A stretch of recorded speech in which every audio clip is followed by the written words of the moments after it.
Welcome to r/pro revenge story from Thunderkurg, where OP's patriarchal father cheats on his mom despite the fact that she stood by him when he was struggling with cancer. He then expects her to ignore his betrayal, but OP and his sister take brutal revenge by destroying all his property. Now, OP's father is left as a miserable poor old man. I was called an ungrateful brat, so I acted as such. This whole thing happened a year prior, but the repercussions are still happening, and I hope they continue until the day the bastard dies. This will be long, so buckle in. Background.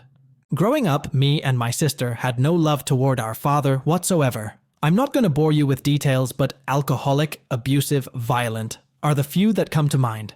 When my sister got accepted into a much better, but also further high school than our local, she moved immediately and rarely visited.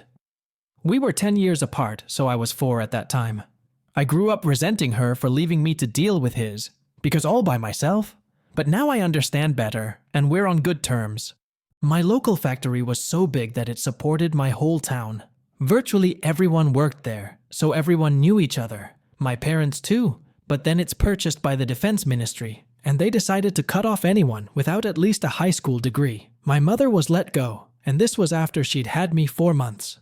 My father, however, made it until retirement and was granted military status. Basically, they gave him an honorable rank, so his pension would almost double. But also you'd have to act accordingly because, in terms of speaking, you are military personnel now. My childhood was absolute nightmares. So needless to say, I turned out to be an absolute mess. Anger management and mental instability are notably the worst, and I'm still working on them. When I turned 18, I enlisted. 2 major benefits. It didn't cost money, and I could never come home if I didn't want to. For me, it was literally a highway out of hell. Fast forward 3 years later, I got an honorable discharge. Turned out I had actual mental problems. Who would have known? I got a bulk load of money and even more in the following months when they were able to process my military insurance. I came home to find my town incredibly underwhelming, and my father hadn't changed a bit. Not wanting to spend the rest of my life in this hellhole, I took what I could and moved to the city where my sister was living. The last words dear old dad said to me was, "You'd never make it," because apparently being discharged for a mental illness showed that I was a coward. Also, I think he didn't like that I was tougher than the boy who used to obey his every word that I once was, and that I'd stood up for myself more in the few weeks I've stayed with him than the entire 18 first years of my life. I moved to a new environment, took up a blue-collar job, I was pretty beefy thanks to the military, and decided to pursue a career in IT, all the while taking care of my mental health. When it all started. Somewhen during this time, he got diagnosed with cancer. I was told it was not dangerous, but operations were required.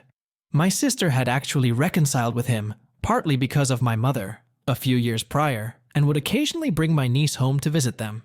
She was quite successful, so she decided to pay for the whole thing. Operations, treatment, hospitals, recoveries, it was all hers. She paid for this while moving into a new house and buying her first car. Those things are pretty expensive in my country. My father had a huge bank account because of his pension, but he didn't have to pay a single penny. After a year or so, he's on recovery, and all in all, things were good. During this time, I was struggling with working and studying, living paycheck to paycheck, and had to rely on a social program to get treatment for my illness. I visited him after every operation, though it wasn't anything tearful. If he didn't poke me, I was fine. After nearly a year of staying at my sister's house, he and my mother headed home after his doctor gave him a go. At that time, I was looking for a new job because the current job was horrible, and it made my mental health actually worse. And I was lucky to find one where most of my skills were transferred and I had enough time to finish my studying. One day, my mother called in tears and asked me to come home that weekend. She told me that my father had been seeing someone else. Now, I must admit I'd not put anything behind this man, but then I thought she was paranoid. She still is, up to this day, about everything. And I resented the thought of going home on a 4-hour trip, both just for something that's utterly unimportant. So I calmed her and swept it under the rug. Fast forward a few months, I got another call, this time from my sister. She came to visit that week with my niece to inform them that she was 3 months pregnant. What was supposed to be a happy union turned into an absolute Apparently, when my father left his phone unattended for a few minutes, his mistress sent him a very sexy picture, and my mom saw it pop up. Needless to say, all hell broke loose. My sister said that was the first in many years that she saw my mother screamed bloody murder at my father. And when he tried to hit her, my sister threw herself in between, which prompted her husband to throw himself in between, because, you know, she's 3 months pregnant.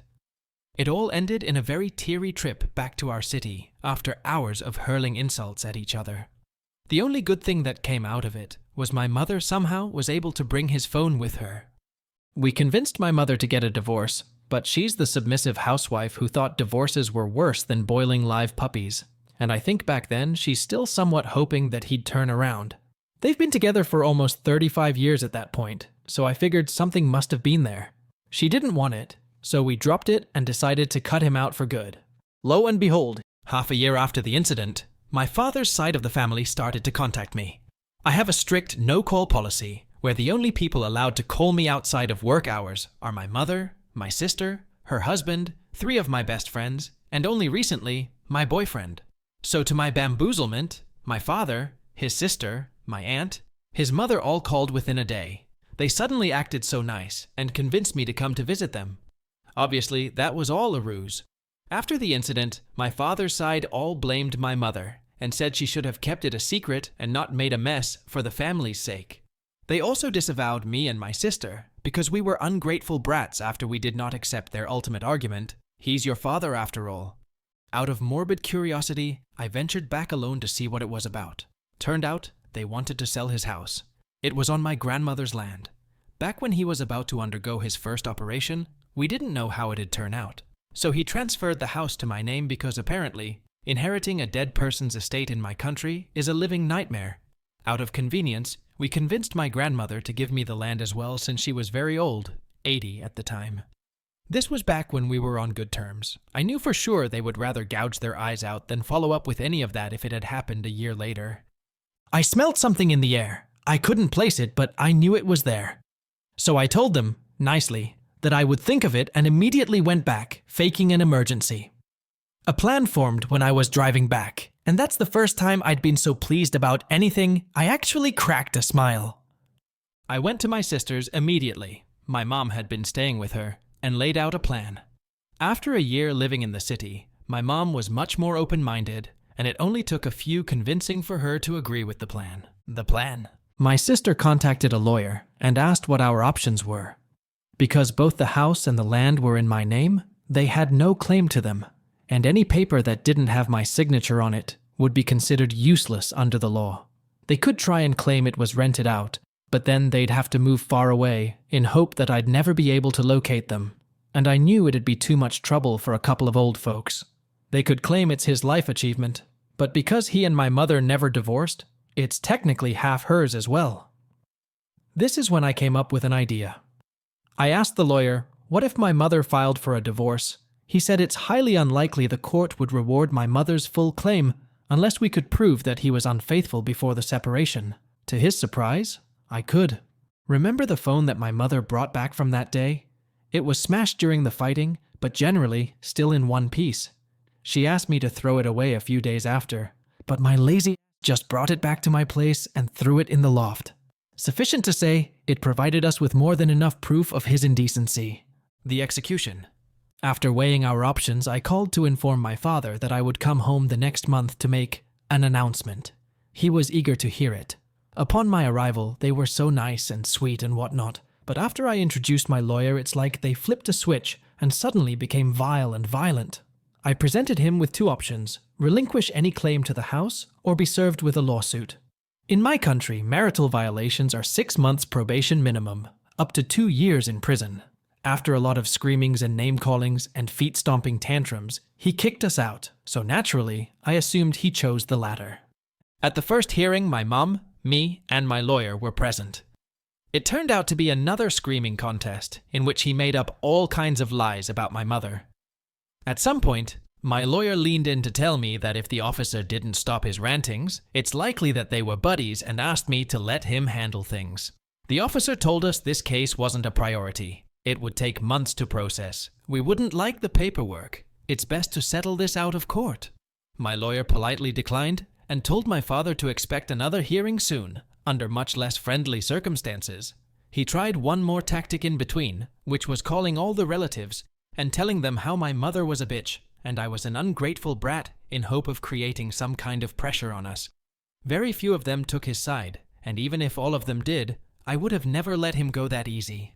In the second hearing, he finally cracked and agreed to my terms, which were relinquishing any claim he might have with the house and divorcing my mom.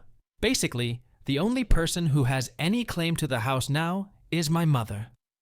I agreed to let him keep living in it for the rest of his life though, but not anyone else, aka his mistress, whom he was basically living with. The revenge. This was where my work started. First, my sister gathered all the receipts from all the medical billings she has paid for his treatment. A few of them were missing, but we were able to put up a huge folder. I also shit my pants learning how expensive cancer treatment could be. Not a fan. When we had a general sum of the money we billed him for it. This is very unethical in my country since children are expected to take care of their parents, but we threw that out the window long ago. We also knew it was not a criminal case, so we just went to small court claims and then sent in bailiffs to collect, which was just this lady. She went on with an I don't give a f*** attitude, and when he failed to comply, she sent in the thugs, I mean the police, to start seizing assets. So say goodbye to wooden furniture. Smart TV, a fridge, and a reclining massage chair all were bought by my sister as well.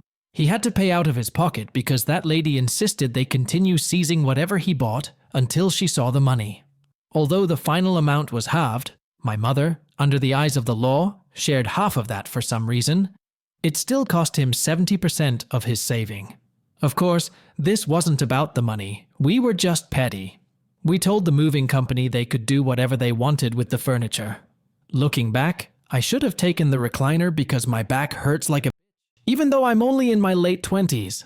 After that was done, I contacted my local factory to file a report. Remember the sweet pension he got with the condition that he behaved accordingly? Clearly, someone had been a bad boy. They let him go with it even though it was a small town. And everyone knew everything because nobody ever filed a report. But that's not the case anymore. I gave them a very detailed folder with pictures from his phone. To say they were was an understatement. They immediately set up a hearing and he was stripped of his rank, making his pension down to just over half of the original amount. I know this because old folks gossip like their lives depends on it, and my mother is not excluded. She was very happy hearing about that. It's all she talked about in a month. I was about to be done here, but a week later, my sister called to tell me that my aunt came to her door to berate her and her children. My sister was working from home. My mom also lived there but had gone out for some reason. My sister just called security to kick her out and warned me she could go for me next. I was seeing blood, not because of some lame Karen that could cause me inconveniences at most, but because she was screaming at my niece and nephew.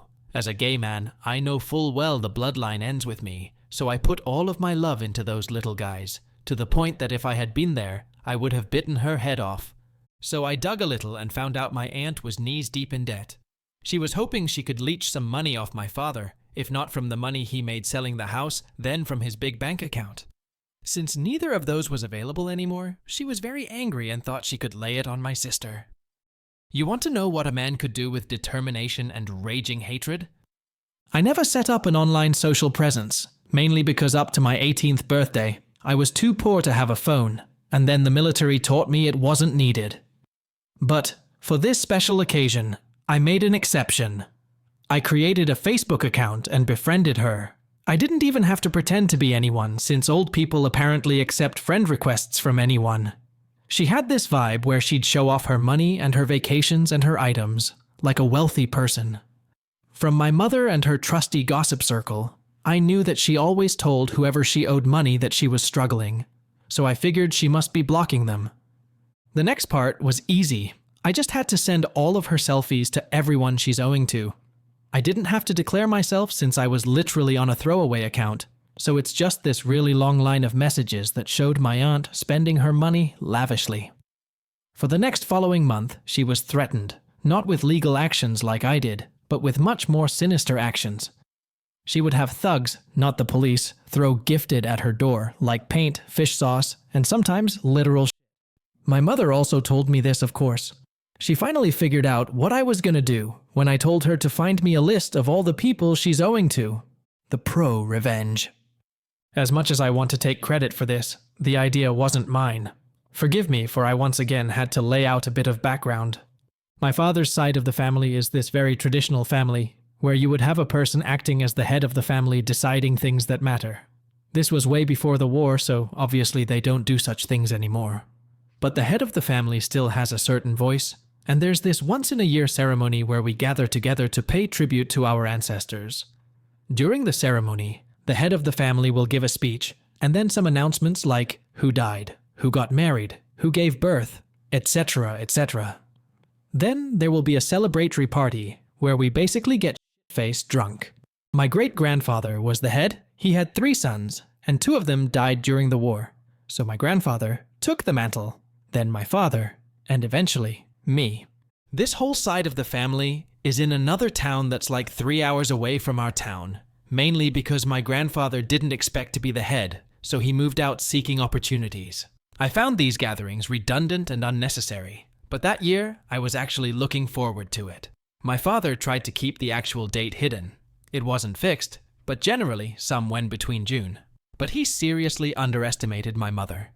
She doesn't have a gossip circle. She has an infinite number of them. So my mother, me, and my sister's family all head back for it. The trip was 14 hours in total, but the result was worth it. We timed it so we would come 2 days earlier than my father, again thanks to her gossip circle. This side of the family had never heard the full story before, only the version my father gave them, which was that he and my mother left in good faith. I actually gave my father some credits for not bad-mouthing my mom. After weighing all the pros and cons, we decided to let my mother loose, and she's exceptional when it came to relaying details about her personal tragedies. I kid you not, if I had posted her story, word for word, by this time next week, there would be a global Justice for Thunderkurg's mother movement. It took just 1 day for everyone to know what an asshole my father had been.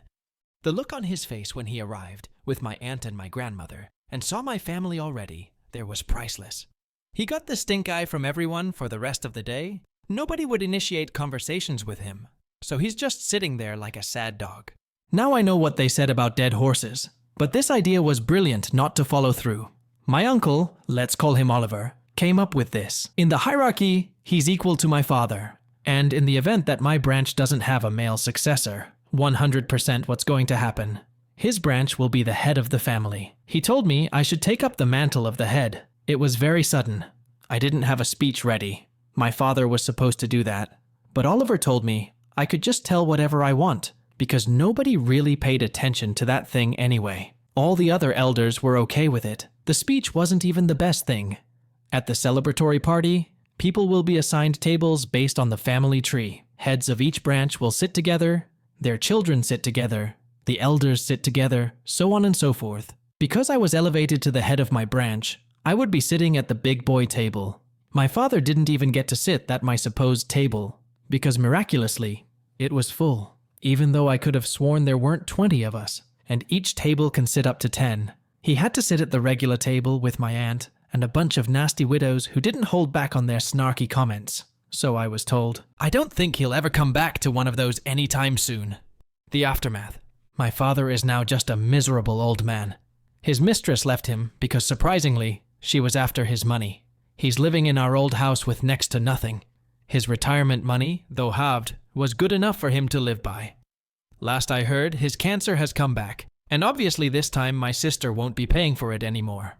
He had tried to initiate contact with my mother, trying to make amends. We had to block his number and his profile on my mother's account because she actually considered it. She has her soft sides. My aunt has to sell her house to pay for all the debt, or else they'd just continue harassing her. She now lives in a small house she bought off with the rest of her money. I felt bad for her husband because he's actually chill and quite nice, but he's not the most decisive and therefore doesn't really confront her. I hope he's doing better. I have no empathy for her only son, though. Let's just say the apple doesn't even fall from the tree. How do I know all of this? My mother's gossip circle. I left my grandmother out of this because she's very old. She's not demented in any way, she's perfectly sane, but she loved her son too much to admit he's in the wrong. Also, she was very nice and sweet to me growing up. A lot of my good memories are with her. I'm sad because she doesn't see my mother the same. I also stopped talking to her and would only visit once during Lunar New Year. She's lived in the small house she and my grandfather built, on the land that's now in my name. When she and my father are dead, I will carry out her wish to build an altar for her and my grandfather. Whether or not my father will be included is still up to debate. TLDR, father cheated on mother, so I took his house, his saving, his furniture, and his life circle. Just to clarify, all of this wouldn't have happened if he had acted in good faith. He could have called all of us back, announced that he'd be leaving my mother, and I wouldn't have given a damn. Instead, he was trying to scream and punch his way through it, so I acted in response. Also, I deleted that Facebook account. I'm crazy, but not that crazy. Edit. Fix the TLDR. Also, thanks kind strangers for the award. Also, about the small court claim, as I've mentioned, these kinds of claims are highly unethical in my country, so the law is also very slippery. You just have to prove that someone owns your money for something. It doesn't have to be big. I made it sound easy, but in reality, we had to go through 3 different hearings. The judge advised us to settle out of court the first 2 since my father wasn't present.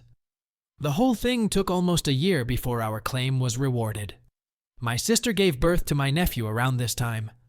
In short, we found a loophole and utilized it. Also, yes, I'm Vietnamese. Infidelity is definitely a crime here. In fact, it's the first time I've heard it's not a crime somewhere else, so thank Reddit for this newfound knowledge. Also, clearly, this wasn't a spur of the moment. I have thought about it, like what we should do if things turned out messy, but nothing concrete because of my mother's disapproval. We didn't just wake up and decided to scorch the earth.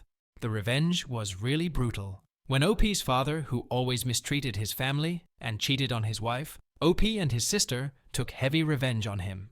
Seeing such a monster lose his house, pension, and on top of that, the mistress for which he messed up his family was really satisfying. The revenge was cool, but I feel sorry for OP's father because of the reappearance of cancer. Let's now move on to the next story from Lone Ranger. Stepdad cheats on my mom, so we get revenge. This may be a long one. Apologies in advance. I moved in with my mom after her marriage of 25 years with my dad was ended. He was a manipulative, but that's another story. Shortly after the divorce, my mom introduced me to her boyfriend at the time, Chris. Now my mom worked as a corrections officer at the county jail. The boyfriend was a former inmate in for a DUI. That should have been the first red flag, but my mom was grieving a long marriage, and I didn't want to push the subject. Chris seemed to make her happy, and that was enough for me. Me, bro, and sis all moved in with mom and Chris, and we seemed to get along okay. Chris and I bonded a bit over our love of video games, and all seemed well. That is, until 2017. Due to Chris's prior DUI, he had to go in regularly for probationary checkups at the courthouse. One day, he didn't return, and we got a little worried. We then received a phone call from him, from Texas. Turns out, when he arrived at the courthouse that day, he was jumped by the FBI.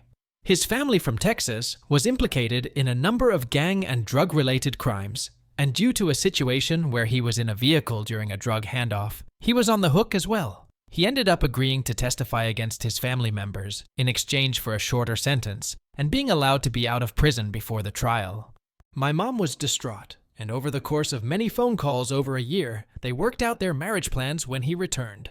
His store owner at the DQ he worked at allowed him to come back as well, back to his store manager position. Soon after, the drinking started. Now, obviously, because of his DUI, Chris was clearly no stranger to drinking. He began to drink more and more, to the point where he was consuming half a 24-pack of beer a day. Chris was a mean drunk. He regularly started fights when wasted, and while they never got physical, he wasn't exactly kind with his words.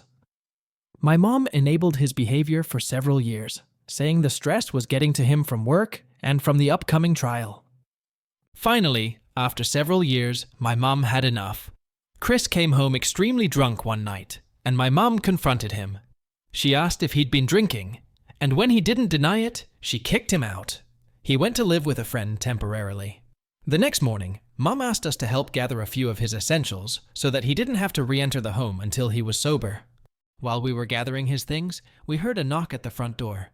We opened it to find Betty, one of Chris's co-workers, and someone I went to high school with.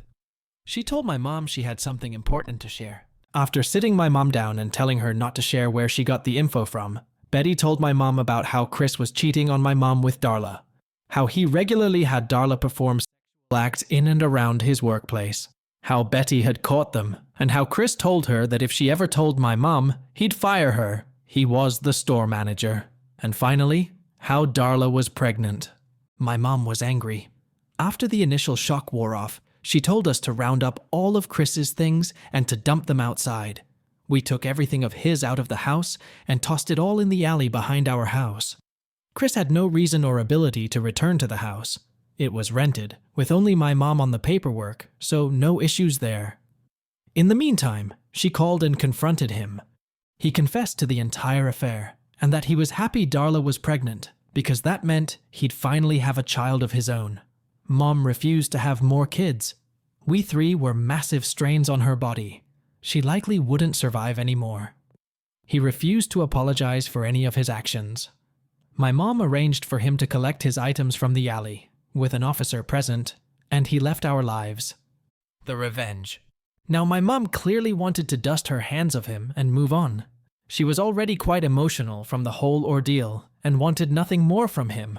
But Cisbro and I had other ideas. First, we called his workplace. DQ operates as an independently owned franchise, and the owner of this branch owned several branches in the area. He was also a good friend. We informed him of the acts being performed on the premises, and he went through the process of getting Chris booted from his position and barred him from any of the branches in the area.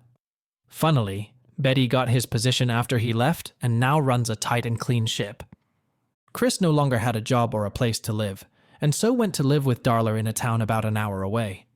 We found out that he started working at another DQ in that town and informed the owner of that location of the situation. It took significantly longer due to there being no current indecent actions occurring there, but eventually he lost that job too. Soon after, Chris began driving around our neighborhood, seemingly stalking my mom and our family, probably because of his job loss. Now, due to the whole situation in Texas, he never had his probation lifted for his DUI, and thus still did not have a license. He never had to drive when he lived with us, since work was local and we could drive him as needed. But here he was, clearly driving around by himself when he shouldn't be. We contacted the police and informed them about Darla's vehicle in our neighborhood, and that we believed Chris was driving it without a license. We told them to pull over the vehicle next time they see it, as it would likely be seen driving again. Sure enough, a few weeks later, we were told that Chris indeed was pulled over and sent back to the local jail for driving without a license and while intoxicated. The police also did a search of the home he was staying at and found several guns at the premises. Since he was a felon, he was not legally allowed to have weaponry on the premises, meaning there was more jail time tacked on. By the time his jail time had finished, it was just in time for him to be sent back to incarceration in Texas for the trial. Chris's son was born while Chris was in prison. Darla evidently realized what an absolute ass Chris was and cut ties with him while he was in prison. During his prison time, Chris started sending tones of letters to my mom, stating how sorry he was, pleading to take him back, and ranting about how it wasn't his fault. All in the same letter, mind you. Mom burned every one of them. We moved on, moving out of state. Chris evidently got out of prison some years ago and now lives in Kansas, struggling and fighting child support, which Darla sued him for. Mom now has a new boyfriend who treats her right and cares a lot more than Chris ever did. Bro and sis moved on and out, and I still live with Mom, assisting her with the newly purchased home that we've been renovating. Life is looking okay. I was reminded of this by a chat with a coworker about cheaters and thought to post it here for others to enjoy. The revenge was destructive. OP's stepdad got what he deserved. It was not only revenge for cheating on OP's mom, but also the result of many of his illegal activities, such as drug selling, stalking OP's family, handling firearms without a license, and driving without a license. OP just effed off his stepdad's already messed up life.